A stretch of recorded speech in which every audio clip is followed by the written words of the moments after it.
I've been that guy. While you was at home doing this, I was in the club making moves. Slow whining with your future wife. Would you fight Jake Paul? And there was... I wouldn't fight him, I'd bash him. Is he? Oh man, you look at Anthony Joshua. He looks like a superhero. Anthony Joshua has confronted Jake Paul on Instagram Live after Paul called him out for a fight. Joshua responded by saying he would fight him, but made it clear that he is focused on his own business and career. He emphasized that he doesn't engage in trash talk and isn't the type to go back and forth with words. Joshua stated, "I'm not a talker like that," making it clear that he prefers action over words. Despite acknowledging Paul's challenge, Joshua remained professional, showing that he isn't interested in unnecessary drama, but is open to settling things in the ring. Good luck to him, man. Do your thing. I'm going to do mine. He's going to do his. What more can I say? I don't really need to talk. I just do what I do. I don't really need... I'm not a talker like that. I'm not a talker. I handle my business. That's all I need to know. You tell me in America what type of vim do I need to bring. I'm going to do this. I'm going to do that. I'm going to do this and that and that and this. Trust me. I'm from the UK. We stand on our business. I'm standing on my business. I'm going to handle mine. I've never seen someone win a fight via mental games. Like, the way you win a fight is by punching someone more times or punching someone harder than the other person. So it's here nor there, innit? Eddie Hearn has made it clear that Anthony Joshua is ready to take on any opponent at any time. According to Hearn, Joshua himself has told him that he is prepared for any challenge that comes his way. This statement from Hearn reinforces the idea that Joshua is not backing down from any potential fight, regardless of the opponent. I mean, this is the first time I've spoken about the fight. To be honest, like, I look at it and I think Jake Paul against Anthony Joshua. I mean, look, for me, we'll do it for the banter. Do you know what I mean? Like, AJ would fight Jake Paul. He'd fight anyone, to be honest with you. And if Jake Paul wants to step up and fight Anthony Joshua, he'll need the relevant insurance. But, you know, the only thing that was disappointed was he says 2026. I mean, that's like calling someone out. That's like me saying, you know, LA Olympics for the surfing, 2028, I'll be there. Do you know what I mean? Do it in 2025 if you really want to do it. You're not going to get really much better at this stage, but I don't know. Those two have spoken. I spoke to AJ this morning. He went, listen, of course, I'd fight. I mean, you know, if the question was asked to Jai, would you fight Jake Paul? And there was... I wouldn't fight him, I'd bash him. Yeah.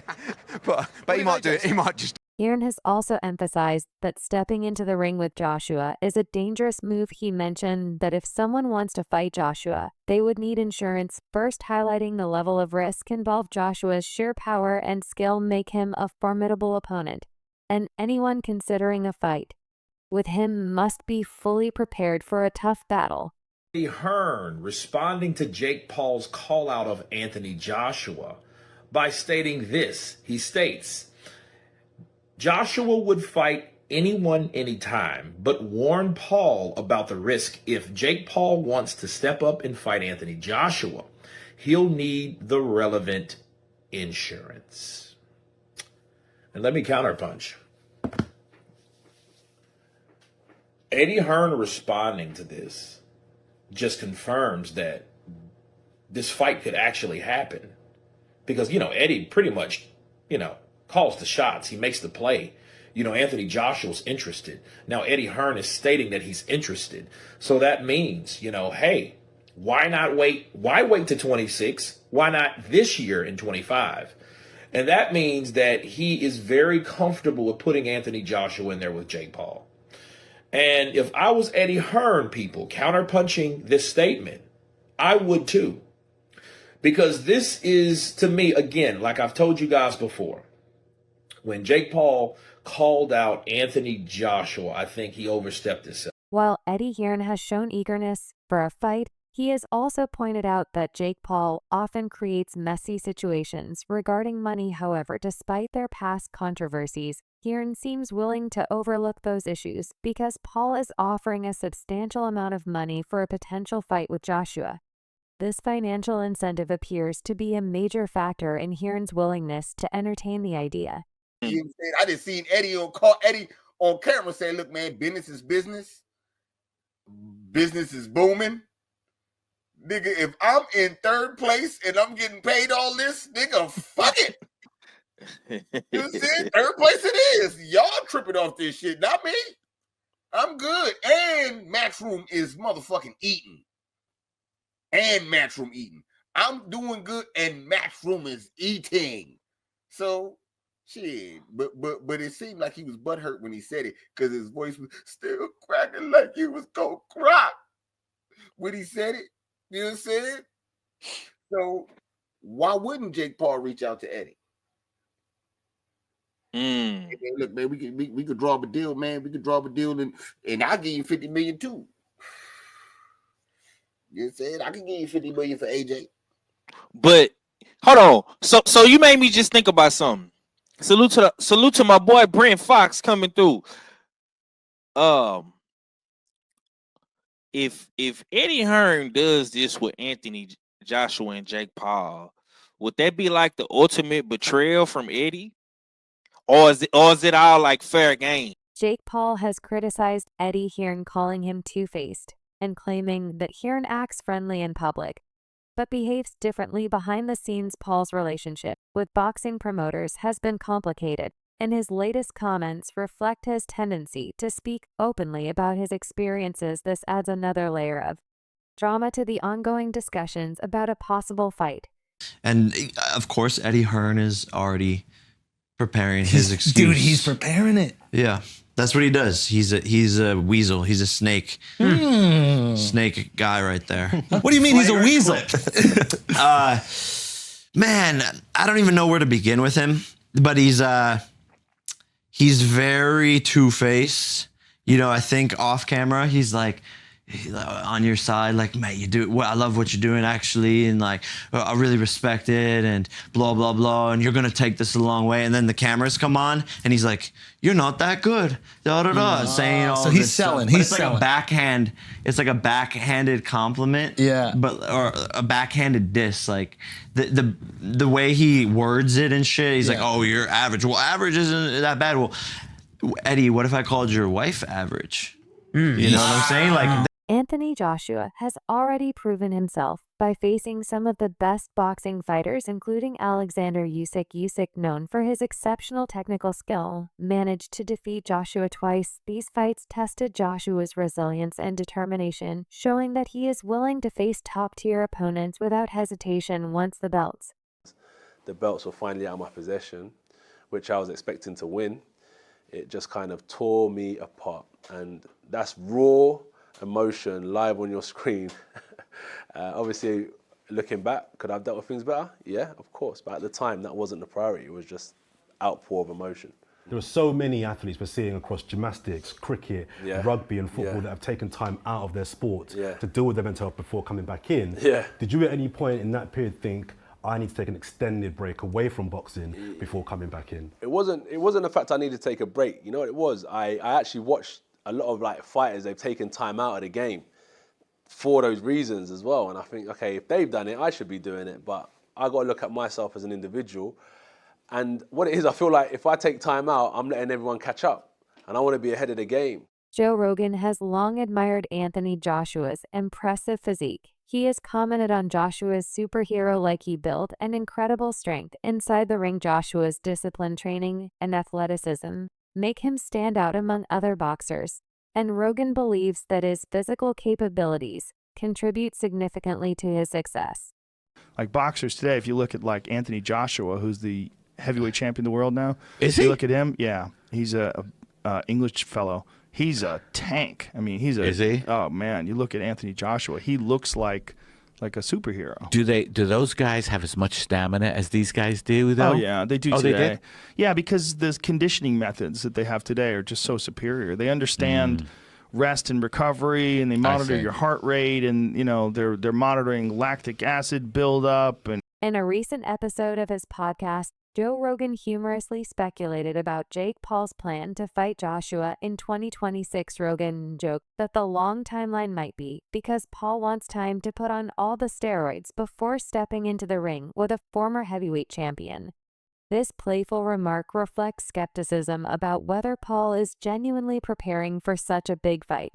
That Dubois guy, though, holy man. The way he took out Anthony Joshua. I know. Yeah, Jake wants to fight Anthony Joshua now? I know that I will beat Anthony Joshua's. Said he wants to fight Anthony Joshua in 2026. And the haters online are like, yeah, do it. Well, they're like, what about now? Yeah. They're like, what about fight him now? He's like, no, I want to wait till 2026. Like, okay. To put on weight? Put all the steroids, every steroid they have. I would watch. Snake Here's venom, the thing. I would scorpion watch venom. it. Oh, by the way, Scorpion venom. Rollo reached out to me, John Rollo, my boy, and he sells this blue scorpion shit. He wants to get you some, Jordan. I'll have some. All right, I'll have him send you some. Get on I'll the take scorpion. Quadruple some doses, like we'll see what happens. I'm gonna start slow. I'm gonna find out if I get poisoned. Yeah, just. What the fuck are we doing? We're drinking venom from scorpions? That is weird. That's weird. He's got the dopest tattoo. Shannon Sharp has voiced his opinion on the possibility of Jake Paul fighting Anthony Joshua. He stated bluntly that Joshua is way too big for Paul, suggesting that the fight would be an unfair matchup. Many in the boxing world share Sharp's doubts, questioning whether Paul can handle such a strong and experienced opponent. Elites. We talk about the elites at their craft. It's not going to happen. If I'm not mistaken, I think Jake fought the closest, Tyson Fury, brother. Tommy Paul, the closest person to actually, Tommy Fury. Tommy, if you want to challenge someone with the one loss you have. Take him out. Jake Paul's tendency to call out legendary fighters has frustrated many boxing fans. Critics argue that Paul is not a serious boxer, and that his call-outs are more about gaining attention than proving himself in the sport. I want to fight Anthony Joshua exclusive because I know that I will beat Anthony Joshua's ass. I know I will just got knocked out, right? Yeah. He doesn't have a chin and he has no skill and he's stiff. And I love you, Anthony. We're friends. All this I want to fight you. I will beat Canelo. Stop the tape now. I'm going to keep this short and sweet. The thing I respect about Jake Paul is his strategic selection of opponent. The retired NBA player, the mixed martial artist who does not specialize in striking, and a almost approaching 60-year-old Mike Tyson. But Anthony Joshua's skills are 1,000 light years ahead of Jake Paul's. Anthony Joshua, Mr. 28 wins, 25 knockouts, 4 losses. Anthony Joshua has been in the ring with real fighters. His resume speaks for itself. I just have one thing to say. Jake Paul, you can't play boxing. Trust me, just stay in your lane. His latest challenge to Anthony Joshua has sparked widespread skepticism, with many questioning whether he truly intends to follow through. Paul's ambitions extend beyond Joshua. He has also expressed interest in fighting MMA superstar Conor McGregor. Paul claims that his boxing skills are improving, while McGregor's abilities are declining with age. This is another example of Paul targeting high-profile fighters to boost his visibility in combat sports.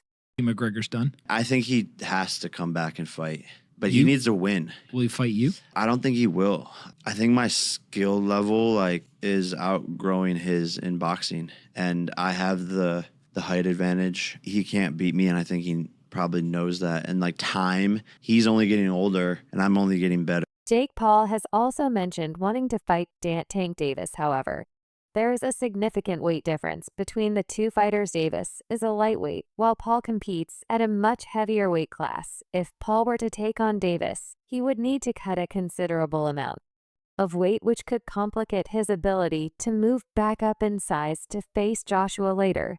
A Tank Davis versus Jake Paul exhibition match was going to take place after the Lamont Roach fight, until Tank drew with Roach, leading to a rematch. Now, I'm going to say the unpopular opinion here, but the size difference would have been way too much. I mean, even if Tank brought Jake down to 190 or 200 pounds, he would have still been way too big.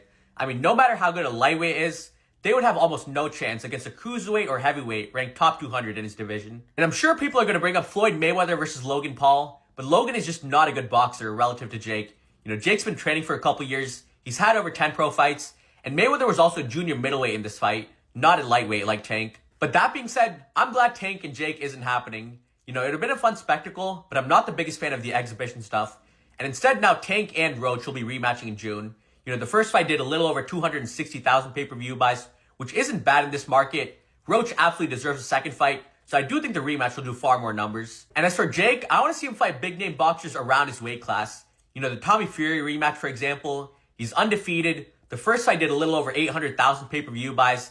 He's around the same age range, so that's the fight I want to see, not the exhibitions. But let me know what you guys think. One of the biggest criticisms of Jake Paul's call out of Anthony Joshua is that Paul has already lost to Tommy Fury. A relatively inexperienced boxer managed to defeat Paul, raising questions about whether Paul is capable of facing a world-class opponent like Joshua. This loss has fueled skepticism about Paul's true boxing abilities. You have got to be taking the mick. Jake Paul has called out Anthony Joshua and claims, I will fucking beat Anthony Joshua's ass. You know what? I want this to happen just so Anthony Joshua could just absolutely decimate this man right here. So first he fights Tommy Fury, a legitimate professional boxer, and he loses. Then he fights an OAP and Mike Tyson and beats him. Obviously, he's nearly 60 years old. Then he goes to try and fight Canelo, which fell through, thankfully. Then he tried to fight Tank Davis, which again fell through. And now he wants to fight Anthony Joshua, a legit world-level heavyweight boxer. Anthony Joshua is someone that I've always looked up to and probably one of my favourite boxers to this day and age. Don't get me wrong, I don't mind Jake Paul here and there, but there's just things he does in the sport that I don't agree with at all. And fighting Anthony Joshua, listen, I'm all here for it, just to see him get knocked clean out. The fact that he thinks he can compete with these high-level boxers, even though he lost to Tommy Fury, is just laughable. But how long does it take for Anthony Joshua to knock Jake Paul out? I'm saying 5 seconds. There have been rumors that Anthony Joshua is considering retirement, especially as has been dealing with injuries. However, despite these speculations, Joshua has expressed his commitment to continuing his boxing career. He has stated that he has seen his idols reach the peak of boxing and he intends to keep pushing forward. Shannon Briggs has shared his thoughts on Joshua's potential retirement, stating that Joshua should never stop fighting. Briggs believes that Joshua still has more to achieve in his career, and that quitting too soon would be a mistake. His comments reflect the sentiment that Joshua still has plenty to offer the sport. Just recently we've seen Daniel Dubois and Anthony Joshua not so long ago. I want to ask you about the heavyweight picture at the moment. Daniel Dubois, the rise of him. We're not sure what Anthony Joshua, Deontay Wilder's going to do next. It's in a good place because there's undisputed fights happening. There's another rematch around the corner. What was your first of all take on the Dubois versus Joshua fight and Daniel Dubois' coming out party, if you like? I thought it was like a lot of people. I was shocked. I thought Anthony would win coming off the big knockout against Francis, but Dubois has always showed me, and again, I got to tell you, I was wrong in my judgment of not knowing. I seen him early in his career, and I thought it was, pretty much basic, but what he showed me more than anything is the fact that he has a determination and a will like no other man. I remember after taking my first loss, I went into deep depression. Here this man bounced back from the Joe Joyce loss. He bounced back from the Usyk situation. He's always bounced back, and he went into the Joshua fight, confident and strong, and did his thing, Yeah, for sure. What do you think Anthony Joshua should do next? People are saying 50% are saying retire, 50% are saying carry on. What do you think? For Joshua, continue on forever. Why ever stops? Don't stop it. Look at Mike Tyson, 58 years old, fighting Jake Paul next week. 58 years old. Why would Joshua stop? Why would if Fury was to lose, never stop fighting? These guys should never stop fighting. That was the biggest mistake. Listen, in this day and age, as long as you're not getting hurt, if you're not having brain damage, why stop? If you win some, you lose some. You know what I'm saying? Keep fighting, because when you can't stop, when you stop fighting, you really stop fighting. Jake Paul has frequently been criticized for carefully selecting his opponents. Many believe that he chooses retired or less experienced fighters to build his record without taking real risks. For example, his fight with Mike Tyson was heavily criticized since Tyson was 52 years old at the time, leading many to believe that Paul was only interested in fighting aging opponents. Joe Rogan commented on Jake Paul's fight with Mike Tyson, expressing relief that Tyson did not get seriously injured. He also pointed out that Tyson received a huge payday from the match, while some fans were entertained. Others felt that the fight was more of a spectacle than a serious competition.